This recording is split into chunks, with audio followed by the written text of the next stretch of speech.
আজকে ১৮ই আগস্ট এবং ১৮ই আগস্টের মার্কেট বন্ধের পর থেকেই একটা প্রশ্ন আপনাদেরও মাথাতে ঘুরপাক খাওয়া উচিত। সেটা হচ্ছে যে সমস্ত স্টক, প্রায় সমস্ত স্টক কেন লাল সাগরে ডুব দিল? দেখুন লাগাতার ৬ দিন কিন্তু মার্কেট পড়ছে এবং আজকের দিনেও কিন্তু বেশ ১৩০-৩২ পয়েন্টের মতো মার্কেট পড়েছে। তো এখানে স্বাভাবিকভাবে একটা প্রশ্ন উঠতে পারে যে এটা কি নিছকই সাধারণ প্রফিট বুকিং হচ্ছে? নাকি রিটেলারদের ফাঁসানোর জন্য স্মার্ট মানিদের একটা নিখুঁত গেম প্ল্যান তৈরি করার চেষ্টা চলছে? তো আমরা এখানে অ্যানালিসিস করব, টেকনিক্যাল অ্যানালিসিস করব না। তার পরিবর্তে একজন স্মার্ট মানি কি করে ভাবতে পারে কিংবা ম্যাক্রো ইকোনমিস্ট কিভাবে ভাবতে পারে বিষয়গুলোকে একটু গভীরে গিয়ে ভাবার চেষ্টা করব এবং দেখার চেষ্টা করব। অ্যানালিসিস নিফটির চার্টের অ্যানালিসিস যেমন চলছে সে তো দেখতেই পাবেন। কিন্তু এই সেক্টরগুলো আমরা একটু বোঝার চেষ্টা করব যে কী ধরনের ঘটনাগুলো ঘটছে। তো এক করে আমরা খবরে আসি। আমরা ৫ টা কি ডাইভার্সকে নিয়ে আলোচনা করব। যেগুলো টপ রিজনস আপনি বলতে পারেন, যেগুলো আজকের বাজারের জন্য ৫ টি প্রধান কারণ। তো ১ম এই যেটি সেক্টরের কথা বলতে হবে তাকালেই পরেই যেটাকে দেখা যাচ্ছে সেটি হচ্ছে আইটি সেক্টর। আইটি সেক্টরকে আগের দিনও আমরা দেখেছিলাম আইটি টপ নেগেটিভের মধ্যে ছিল।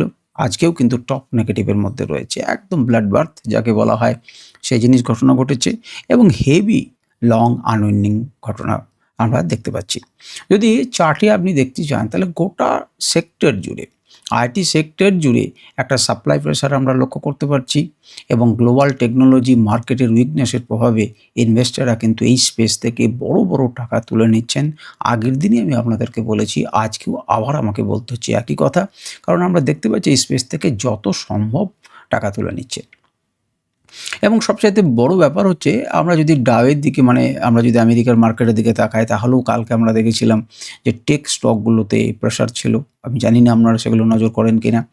আচ্ছা, আমরা যদি আরও কিছুকে দেখেন যে আইটি সেক্টরের অন্তর্গত যে সমস্ত স্টকগুলো রয়েছে, আমরা যদি টপ যে ১০ টা স্টক, সেই টপ ১০ টা স্টকে কিন্তু কি রয়েছে না নেগেটিভ জোনে চলে গেছে। একটাও কিন্তু পজিটিভ নেই। সুতরাং এই যে আইটি সেক্টরের একটা সর্বাত্মক সেলিং আপনি বলতে পারেন, সেটা অবশ্যই মার্কেটের উপরে তীব্রভাবে নেতিবাচক প্রভাব ফেলেছে। কিন্তু তা সত্ত্বেও মার্কেট কিন্তু অতটা পড়েনি। 0.55% নিফটি পড়ল। কিন্তু আপনি যদি দেখেন যে আইটি সেক্টর প্রায় 2% এর কাছাকাছি নেগেটিভ হয়েছে। আপনি যদি রিয়েলটি দেখেন আগের দিনে ভালো করেছিল, আজকে নেগেটিভ হয়েছে, প্রফিট বুকিং করে নিয়েছে। পিএসইউ ব্যাংকিং বেশ কিছুদিন ভালো ছিল, নেগেটিভে চলে গেছে। এফএমসিজি নেগেটিভ ছিল, নেগেটিভ আছে। মিড ক্যাপ সেটা নেগেটিভে গেছে। আমরা পরে আলোচনা করব সেই বিষয় নিয়ে। তো মার্কেটে এর উপর একটা প্রভাব পড়েছে। ২য় নম্বর খবর যেটা সেটা হচ্ছে মিডল ইস্টের খবর আপনাকে বলতেই হবে, কারণ তেল গোটা মার্কেটকে, গোটা বিশ্বজুড়ে তেল কিন্তু অনেকখানি প্রভাব বিস্তার করে। তো সেই জিনিস কিন্তু আমরা দেখতে পাচ্ছি স্ট্রেইট অফ হরমুজে এখনো পর্যন্ত যে অনিশ্চয়তা খেলা চলছে, সুতরাং তার জন্য এই জ্বালানি চাহিদার বড় অংশ আমদানি করে ভারত এখান থেকে। সুতরাং ভারতের উপরে কিন্তু চাপ বাড়বেই এবং চাপ বেড়ে রয়েছে এবং ইনভেস্টররা সকাল থেকেই যখন দেখছি যে ক্রুড অয়েলের দাম বেড়ে রয়েছে, সুতরাং তারা খুব একটা আশা করছে না। একটা আশঙ্কা তাদের মধ্যে কাজ করছে এবং মার্কেটে কিন্তু একটা সতর্কতামূলক মনোভাব তারা নিয়েছেন। দেখুন ক্রুড অয়েলের দাম বাড়লে পরে যে ব্রড ইন্ডাইসেসগুলো তার উপরে প্রভাব পড়বেই। আমরা নিয়ম হচ্ছে যদি আপনি মার্কেটকে অ্যানালিসিস করতে চান ভালোভাবে, তাহলে তেলকে কিন্তু আপনাকে ট্র্যাক করতে হবে। যদি আপনি ক্রুড অয়েলকে ভালোভাবে ট্র্যাক না করতে পারেন, তাহলে কিন্তু হবে না। এবং আগের দিনে তেল বাড়া সত্ত্বেও আমরা আমরা একটা জিনিসকে দেখেছিলাম যে তেল বেড়েছে বলে মেটাল এবং এফএমসিজি সেক্টরে কিন্তু নেগেটিভিটি দেখার কথা। কিন্তু তার সত্ত্বেও কিন্তু মেটাল সঙ্গ দিয়েছিল কালকে। এফএমসিজি সঙ্গ দেয়নি। এফএমসিজি নেগেটিভ ছিল। মেটাল কিন্তু সঙ্গ দিয়েছিল। আজ কিন্তু দেখবেন মেটাল তার সঙ্গে যোগ দিয়ে দিয়েছে, এই নেগেটিভের দলে যোগ দিয়ে দিয়েছে। আর এফএমসিজি কালকেও নেগেটিভ ছিল, আজকেও নেগেটিভ থাকবে। যে জিনিসটা এক জায়গা থেকে আরেক জায়গায় নিয়ে যেতে আপনাকে খরচ করতে হয় মানে জ্বালানি তেল, সেই জ্বালানি তেলটার যদি দাম বেড়ে যায় তাহলে মালগুলোকে তো নিয়ে যেতে খরচ বাড়বে। সুতরাং এফএমসিজি সেক্টরের প্রতি প্রেশার বাড়বে এবং সেটি আজকে এবং কালকে আমরা পরপর দেখেছি। ৩য় নম্বর আরও একটি বাজে খবর যদি আপনি বলতে চান যে হ্যাঁ নিশ্চয়ই বাজে খবর, সেটা হচ্ছে রুপি উইকনেস। যদি ডলারের এগেনস্টে রুপিকে দেখেন, ইউএসডি আইএনআরকে যদি দেখেন, তাহলে দেখবেন যে মার্কেটের উপরে কিন্তু অর্থাৎ রুপির উপরে কিন্তু চাপ রয়েছে, টাকার উপরে কিন্তু চাপ রয়েছে। গ্লোবাল মার্কেটের একটা বেয়ারিশ প্রবণতা এবং এশিয়ান যে ইন্ডেক্সগুলো সেই ইন্ডেক্সগুলোর পড়ে যাওয়ার জন্য, ফল করার জন্য ডোমেস্টিক মার্কেটেও কিন্তু প্রভাব পড়েছে। এবং এটি যখন পড়ছে তখন পাশাপাশি মার্কিন ডলারের পাশাপাশি যখন আমাদের পয়সাকে, ভারতীয় মুদ্রাকে দেখা হচ্ছে, তখন দেখা যাচ্ছে দুর্বল ওপেনিং হচ্ছে। খুলছেই দুর্বলে। তাহলে পরে কি মনে হবে? ফরেন ইনভেস্টরের মধ্যে একটা অস্বস্তি তৈরি হচ্ছে যে আমি যে টাকাগুলো এখান থেকে যদি ভাঙাবো তাহলে তো আমাকে আরও বেশি টাকা দিতে হবে, তবে $1 পাবো। আগে দিতে হচ্ছিল ৳৯০, এখন দিতে হচ্ছে ৳৯৫। আমি কথা বলছি, ৯৭ সামথিং চলছে। তো আমাকে বেশি দিতে হচ্ছে। তার মানে তো আমি কম ডলার পাবো। তো এখানে তাদের মধ্যে একটা অস্বস্তি করছে। সুতরাং একদিকে মার্কেট পড়ে যাচ্ছে, একদিকে তেলের দাম, সব মিলিয়ে তারা খেজিবিজির মধ্যে রয়েছে। এবং এই যে কারেন্সির যে দুর্বলতা, সেটা কিন্তু গ্লোবাল স্টকগুলিকে নিম্নমুখী গতি, এই দুটো মিলিয়ে ম্যাক্রো ফ্রন্টে ডোমেস্টিক ইকুইটি কিছুটা ডিফেন্সিভ মোডে ঠেলে দিয়েছে, কথা কিন্তু আমরা বলতেই পারি। এবং বড় অ্যানালিস্টরা কিন্তু এই কথাটাই বলছেন। এর ফলে কি হতে পারে? ইন্ডেক্সের উপরে চাপ থাকবে। সারাদিন পজিটিভ জোনে স্থায়ী হতে দেয়নি। এবং আরও অনেক সেক্টর রয়েছে, মেটাল, টেলিকম, এগুলোকেও কিন্তু কি করছে, ম্যাক্রোইকোনমিক চাপের দিকে হয়েছে। এবারে আপনি একটা প্রশ্ন করুন তো, যে আইটি সেক্টরে যে বাজে ঘটনা ঘটেছে, এই যে কারেন্সি এবং ক্রুড অয়েলে বাজে ঘটছে, তাহলে কি আপনার কি মনে হচ্ছে যে আগামী কয়েকদিন মার্কেটে কি আরও ভোলাটাইল থাকবে বা মার্কেটের মধ্যে প্রেশার থাকবে? আপনি কি মনে করছেন? বা আপনি কি বলছেন যে আপনার পোর্টফোলিওতে কি আইটি সেক্টরে কোনো স্টক রয়েছে, সেগুলো কি আপনি বিক্রি করে দিতে চাইছেন? বা আপনি কি সেটা হোল্ড করে কিছুদিন দেখবেন?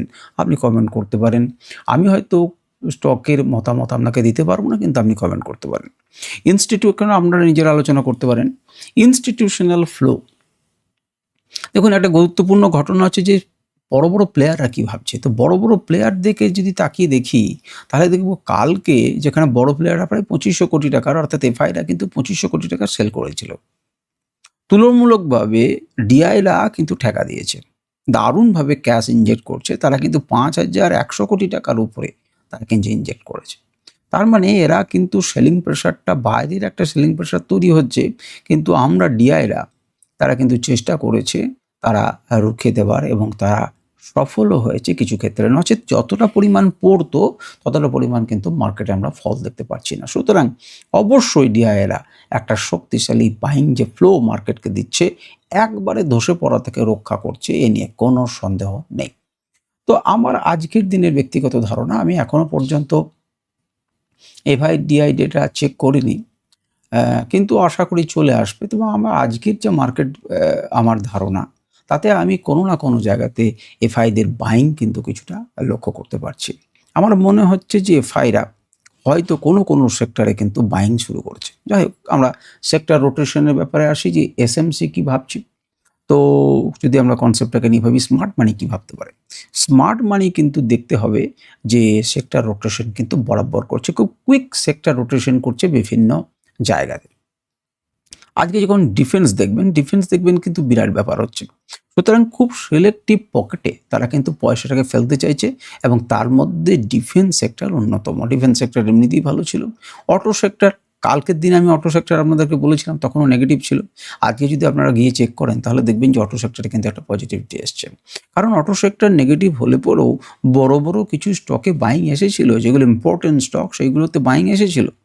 তার মানে সিলেক্টিভ জায়গা কিন্তু তারা খুঁজে নিচ্ছে, হয়তো দীর্ঘ সময়ের জন্য কিছু হতে পারে বলে তারা কিন্তু খুঁজে নিচ্ছেন। আমরা জানি না তারা কি ভাবছেন, তারা দ্রুততার সাথে আবার টাকা বের করে নিয়ে আবার ইনভেস্ট করতে পারেন।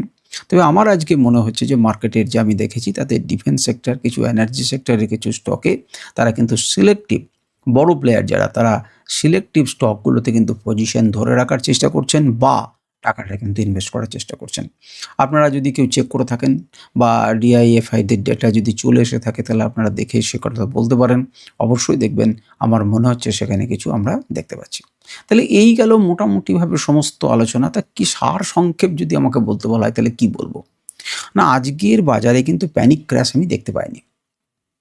বরঞ্চ আইটি সেক্টরের যে বড়সড় ড্র্যাগ ছিল, গ্লোবাল ম্যাক্রো প্রেশার যেটা ছিল, তারই ফল হচ্ছে এই মার্কেটে একটা মাঝারি থেকে মিডিয়াম একটা পতন সে করেছে। সুতরাং এটাকে বিরাট বড় আমি দেখতে পাচ্ছি না, এবং আমার মনে হচ্ছে যে শক্তিশালী সাপোর্ট জায়গাগুলোতে এফআইআই এবং ডিআইআই হয়তো কিছু সিলেক্টিভ স্টকে কিন্তু বাইং করছে, এবং সেই জন্য এখনও পর্যন্ত মার্কেটটা জ্যান্ত রয়েছে, লাইভ রয়েছে। আগামীকালের যে নিফটির লেভেলগুলো হতে পারে, দেখুন 24,000-এর খুব দোরগোড়াতে দাঁড়িয়ে রয়েছে, সুতরাং 24,000 কিন্তু আপনাকে কি দেবে? একটা স্ট্রং সাপোর্ট দেওয়ার জায়গা দেবে। 24,120, 116 এটা কিন্তু একটা সাপোর্ট দেওয়ার জায়গা। তো অনেকখানি চলে এলো। এবারে কি এখান থেকে একটা ছোটখাটো হালকা-ফুলকা বাইং বা উপরের দিকে যাওয়া দেখতে পাবো? টানা 6 দিন আমরা নেগেটিভ দেখতে পাচ্ছি। তো যাই হোক, আমরা সেটা দেখব। তো আপনারা এটি যখন শুনবেন, তারপরে আমরা নিফটির যখন মাল্টি টাইম ফ্রেমে অ্যানালিসিস শুনবেন, আশা করি দুটো মিলিয়ে আপনাদের একটা ভালো ধারণা হতে পারে। তো যাই হোক, এই ভিডিওটি কেমন লাগছে এবং যে প্রশ্নগুলো আপনাদেরকে করলাম, সেই প্রশ্নগুলোর উত্তর আপনারা দিন। অংশগ্রহণ করুন, একে অপরের সঙ্গে মত বিনিময় করুন এবং মার্কেটকে শিখতে থাকুন এবং এগিয়ে চলতে থাকুন। আজকে ভিডিও পর্যন্ত। নমস্কার, ধন্যবাদ। আমাদের প্রত্যেকের সফলতা আমি কামনা করছি। আমাদের নিফটি অ্যানালিসিসের ভিডিওতে আপনাদের সাথে দেখা হবে। নমস্কার, ধন্যবাদ।